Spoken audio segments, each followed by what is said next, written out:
2019లో 2 చోట్ల ఓడిపోయినప్పుడు అసలు ఏమనిపించిందంటే మీకు? ఎందుకంటే సొసైటీ మీద కోపం వచ్చిందా? ఇలాంటి వ్యక్తిని ఓడించారేంటి అని?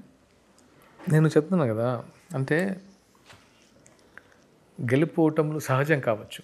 మామూలుగా ఒక ఏదైనా పాలిటిక్స్లో కానీ దేంట్లో అయినా సరే ఓటమి అవడం సహజం కావచ్చు. ఆయన ఓడిపోవడం సహజం కాదు. ఇంకెవరైనా ఓడిపోవడం సహజమే, కానీ పవన్ కళ్యాణ్ గారు ఓడిపోవడం 2 చోట్ల అనేది సహజం కాదు. కానీ ఆయన గెలిచాడు మా దృష్టిలో. ఆయన ఓడిపోలేదు. ఆయన అవతల వాళ్ళు ఎలా గెలిచారో అందరికీ తెలుసు. సో మా దృష్టిలో ఆయన ఎప్పుడూ గెలిచే ఉన్నాడు. సో ఇప్పుడు చూసాం కదా, అసలు దేశం గర్వించదగ్గ 100% స్ట్రైక్ రేటింగ్తో ఆయన గెలిచి మంచి పరిపాలన, అంటే జనాలందరూ హ్యాపీగా ఉన్నారని నేను నమ్ముతున్నాను. మీ అందరికీ తెలుసు. సో ఎప్పటికైనా కొంచెం టైం పడుతుంది.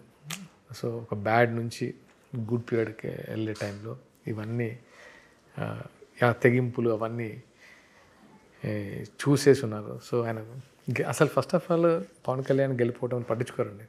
ఆయన గెలిచినప్పుడు ఎలా ఉన్నారో, ఓడిపోయినప్పుడు ఎలా ఉన్నారో ఎప్పుడూ ఆయనకు ఇవ్వడం తప్ప ఆశించడం తెలియదు. So that's it. అండ్ అసలు ఆయన గురించి రెగ్యులర్ పొలిటీషియన్గా మనం మాట్లాడుకోవడం వేస్ట్ అని నా ఫీలింగ్. ఆయన గెలుపుకి ఫ్యాన్స్ ఎంత సంబరాలు చేసుకున్నారో ఆ రోజు.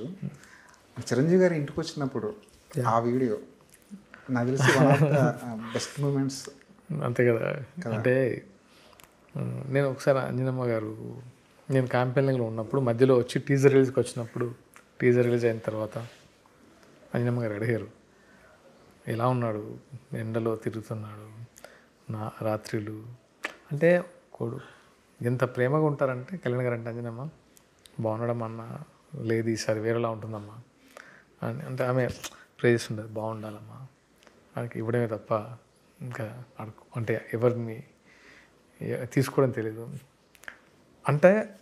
నేను కళ్ళ ముందు అంటే ఒక మదర్ ఎమోషన్ని, ఒక అన్నతో ఉండే ఎమోషన్ నేను కళ్ళారా చూసిన మొదటి వ్యక్తి నేనే.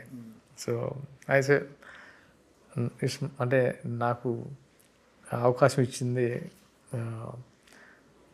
But I'm happy. అంటే ఎక్కువ మాట్లాడకూడదు దాని గురించి.